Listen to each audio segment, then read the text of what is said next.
What's up, YouTube? It's your boy Ty, and I'm back in here with another episode of How to Options. In this episode, we're going to be going over vertical spreads, specifically call credit spreads, call debit spreads, put credit spreads, and put debit spreads. Alright guys, let's do it.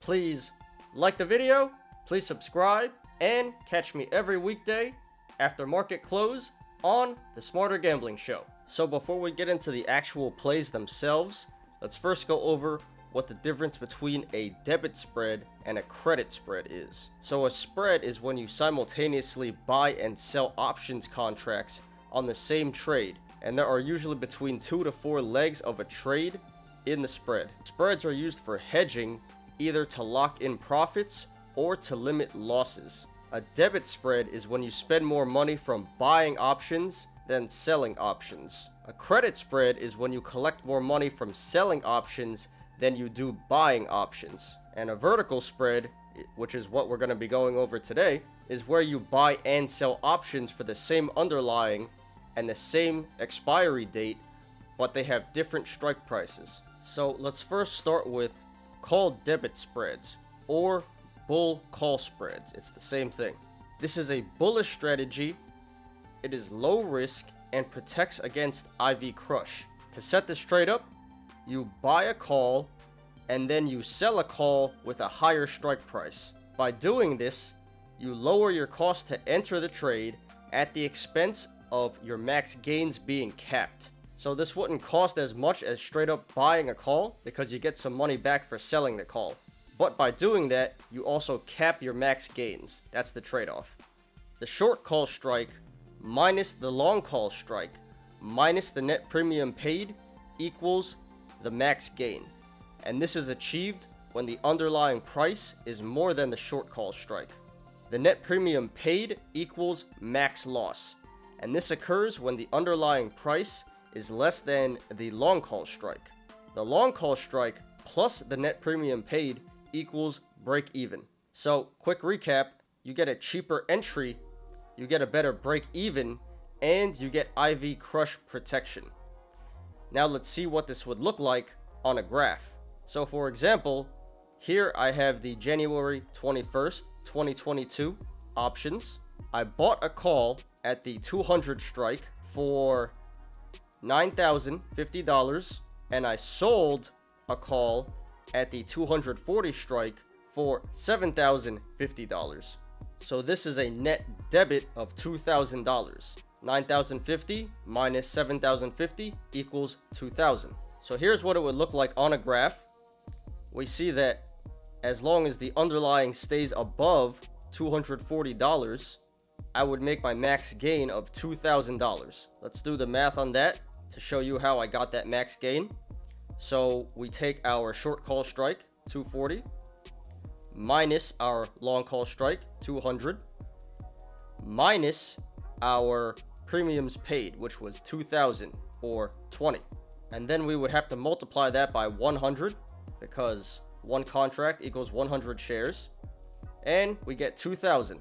Our max loss is our net premiums paid, which is 2,000. Like we discussed before, 9,050 minus 7,050 equals 2,000. And we see down here, if the underlying goes below 200, this is where we would incur our max loss. Now, it's just a coincidence for this example that both the max gain and the max loss is $2,000. Our break even is our long call strike plus our net premium paid. So that would be 200 plus 20 or 2,000. So our break even would be when the underlying is at $220. And we see right here on the graph that is in fact correct. When the underlying is at $220, our profit will be at $0. Alright, now let's move on to call credit spreads or bear call spreads. This is a bearish strategy. It is low risk, and you would set this trade up by selling a call and then buying a call with a higher strike. The purpose of these spreads are to limit your risk to the upside, because usually when you just sell a naked call, the higher the underlying goes, the more money you lose. So by adding the long call to your short call, you would limit that upside risk. The net premium collected equals max gain, and this is achieved when the underlying price is less than the short call strike. The long call strike minus the short call strike minus the net premium collected equals max loss, and this occurs when the underlying price is more than the long call strike. The short call strike plus the net premium collected equals break even. Now let's see this on the graph. So for this example, we're again going to use GME at the January 21st 2022 expiry date. So I sold a call at the 200 strike for $8,150, and then I bought a call at the 250 strike for $7,650. So here, this is a net credit of $500. 8,150 minus 7,650 equals 500. So here's what it would look like on a graph. We see that as long as the underlying stays below $200, we would receive our max gain of $500. As we just discussed, our net premium collected would be $500, and that's the max gain. Now we see on the other end, if the underlying goes above $250, that's where we would incur our max loss, and that would be $4,500. So the math for that would be our long call strike, 250, minus our short call strike, 200, minus our net premium collected, which is 5 or 500, and then we would multiply that by 100 to get our max loss of $4,500. We can see here that our break even would be when the underlying is at $205, and the math on that would be our short call strike, 200, plus our net premium collected, which is 5 or 500, and that would give us our break even of $205. Now let's move on to put debit spreads, or bear put spreads. This is a bearish strategy.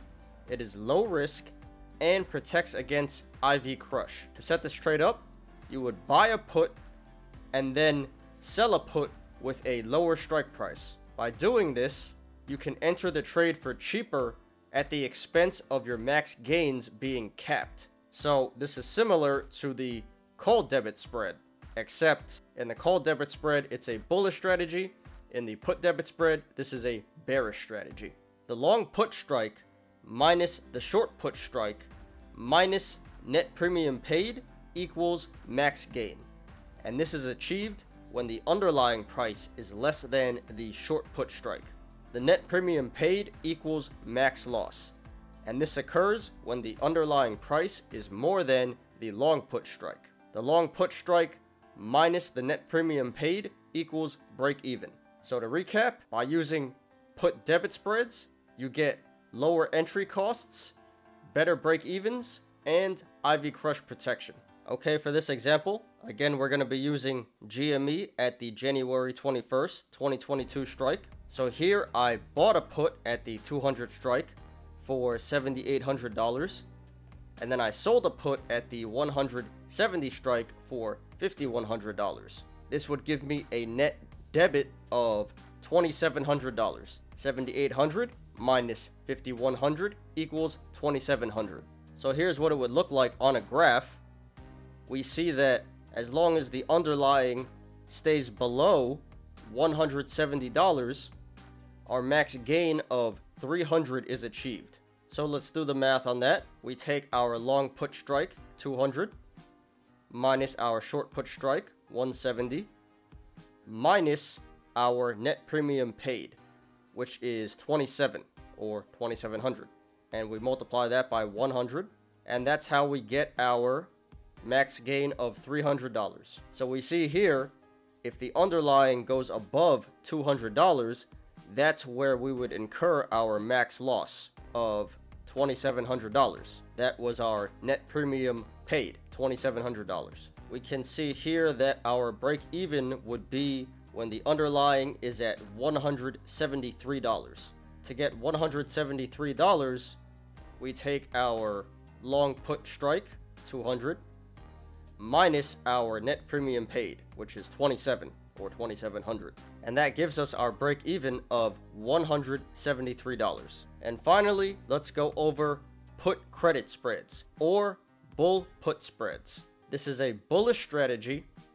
It is low risk, and to set this trade up, you would sell a put and then buy a put with a lower strike price. The purpose of this spread is to limit your risk to the downside, because if you were just to sell a naked put, the more the underlying goes to the downside, the more losses you would incur. So you would buy the long put to offset that loss. The net premium collected equals max gain. This is achieved when the underlying price is more than the short put strike. The short put strike minus the long put strike minus the net premium collected equals max loss. This occurs when the underlying price is less than the long put strike. The short put strike minus the net premium collected equals break even. Okay, for this example, again, we're using GME at the January 21st, 2022 expiry. So I sold a put at the 220 strike for $8,300, and then I bought a put at the 200 strike for $7,800. That gives me a net credit of $500. 8,300 minus 7,800 equals 500. So here's the graph.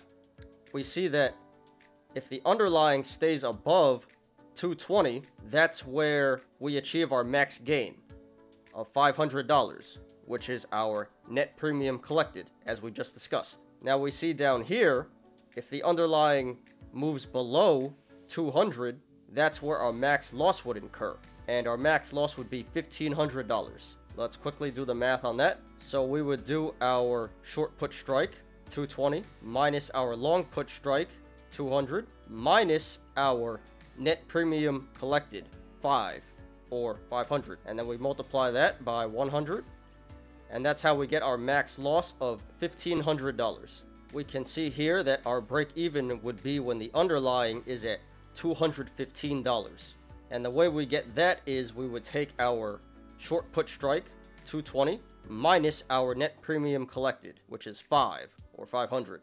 And that would give us our break even of $215. And that does it for this episode of How To Options. We went over vertical spreads, specifically called debit spreads, called credit spreads, put debit spreads, and put credit spreads.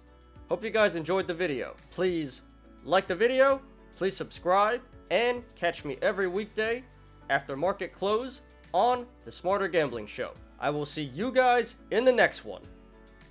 Peace out.